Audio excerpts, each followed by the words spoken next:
What if your will was exactly the same as the will of God?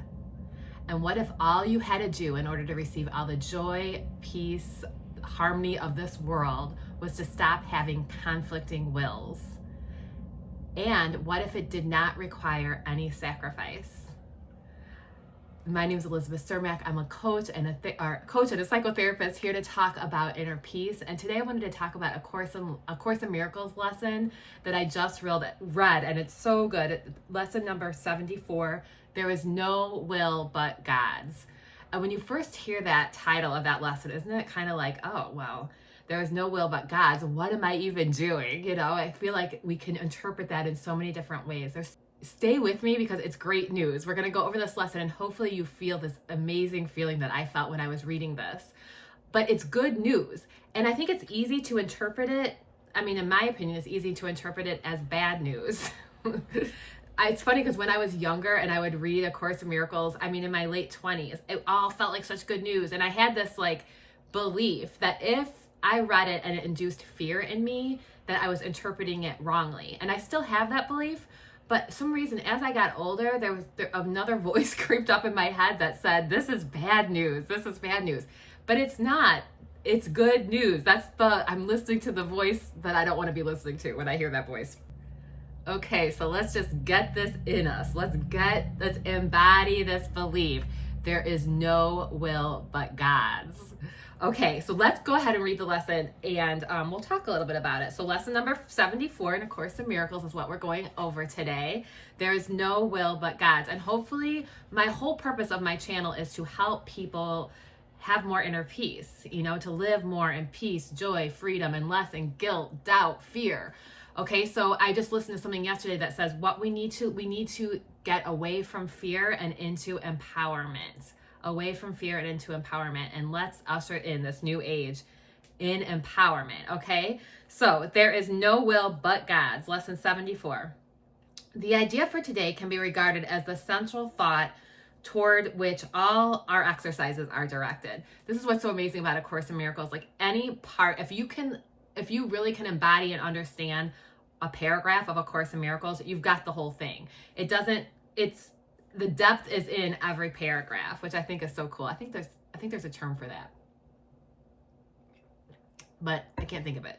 Anyway, the idea for today can be regarded as the central thought toward which all our exercises are directed. So all we need to know is this one exercise. If we get this exercise, we get the whole course, okay? So not to worry. We're together. We'll do this together. God's is the only will. God's is the only will.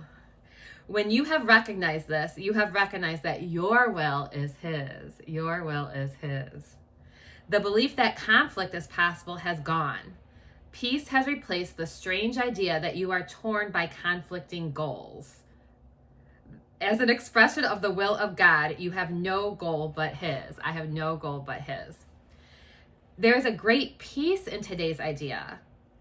There's a great peace in today's idea. A Course in Miracles, as Eckhart Tolle says, it's not for everyone. It's not for everyone. But if this idea gives you peace, stick with me. And if it doesn't give you peace, but you're curious, stick with me. There is great peace in today's idea, and the exercises for today are directed towards finding it.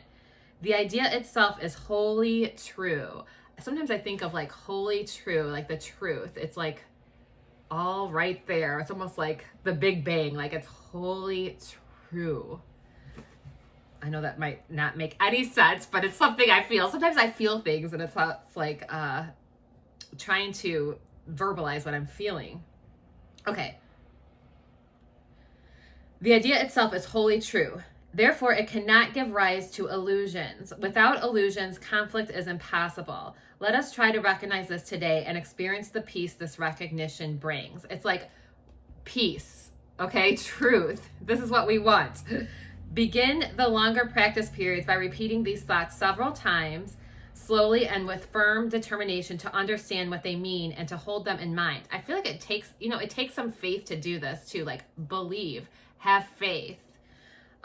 There is no will but God's. I cannot be in conflict. Conflict is an illusion. This is what they wrote. This is what A Course in Miracles says. There is no will but God's. I cannot be in conflict. And I'm saying this. Conflict is an illusion. Conflict is an illusion. There is no will but God's. I cannot possibly be in conflict. Conflict is an illusion. Just lightly entertain this idea. Let's be light about it. Sometimes we get too serious about it, right? Then spend several minutes in adding some related thoughts, such as, I am at peace. Nothing can disturb me. My will is God's. My will and God's are one. God wills peace for his son. God wills peace for his son. My will and God are one. So you can say any ideas that come up that are similar to this idea, anything that comes to your mind when you sit with this and meditate with it, anything that comes to your mind that's serious, that relates to this. Like I said, there is no will but God's. I cannot be in conflict. This says, I am at peace. Nothing can disturb me. My will is God's. I'm vertical. I'm in the zone. My will and God's are one. God wills peace for his son. God wills joy for me. God wants me to be happy. God wants me to have all the things that bring me joy. I am perfect in God's eyes. God wills only good for me.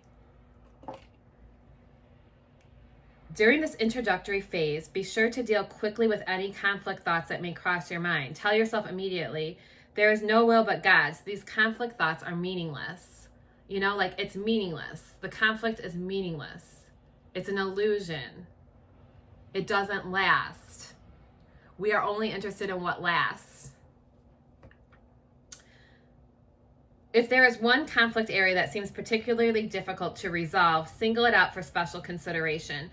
And A Course in Miracles is very clear about this. Like, it wants you to apply these ideas to everything, right? Okay.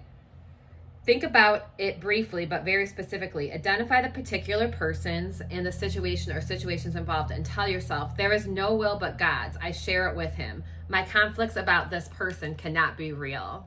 I just did this recently with somebody in my life, and I mean, it really had some good outcomes.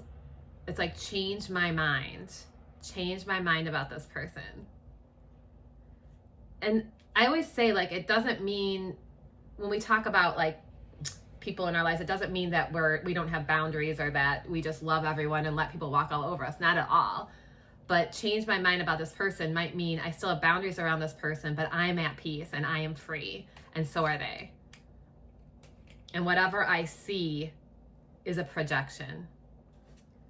After you have cleared your mind in this way, close your eyes and try to experience the peace to which your reality entitles you. Your reality entitles you to peace. You are entitled to peace. This is great news. Sink into it and feel it closing around you. Ooh, isn't that beautiful? Sink into it and feel it closing around you. There may be some temptation to mistake these attempts for withdrawal, but the difference is easily detected. If you are succeeding, you will feel a deep sense of joy and an increased alertness rather than a feeling of drowsiness and innervation. I think this is so true. Like, I remember one time when I did my meditation training, I think this is where they said, like, if you're falling asleep during your meditation, it means you're tired. Like, just go to sleep. But think about like being very alert and like going towards things, be very alert instead of retreating from them. Being alert and at peace. Sensitive and at peace. Sensitive and at peace. Sense the universe and be at peace. Joy characterizes peace. So peace and joy. By this experience, you will recognize that you have reached it. If you feel yourself slipping into withdrawal, quickly repeat the idea for today and try again. There is no will but God's. Do this as often as necessary. There is definite gain in refusing to allow retreat into withdrawal, even if you do not experience the peace you seek. I have fallen into that withdrawal thing, thinking that withdrawal is spiritual, and it's not. Okay. In the shorter periods, which should be undertaken at regular and predetermined intervals today, say to yourself, there is no will but God's. I seek his peace today. I think we should say, I find his peace today. I uncover his peace today. Then try to find what you are seeking. A minute or two every half hour with eyes closed if possible will be well spent on this today. There is no will but God's. There is no will but God's. I have no conflicting wills. I have no conflicting wills. Will. There is no conflicting will. And conflicting will is impossible. I have no will but God's. And God wants only good for me. There is no sacrifice. I just love this lesson. It gave me a feeling. Some of these lessons just give you the feeling and you're like there. So I wanted to share this with you. There is no will but God's, and this is great news. And all you have to do is not have conflicting wills. All you have to do. I always say this, all you have to do. So God wants joy, peace, and all the things for you. And seek the kingdom of heaven. It is within. So I hope this was helpful today. It's Sunday morning. My husband and I are getting ready to go to the gym. So peace and love, love and light. I hope everyone has a wonderful day, and I hope this has been helpful, that there is no will but God's. Your will and God's will are the same. Okay, go ahead and subscribe if you want more videos like this, and peace and love, love and light. I'll talk to you soon.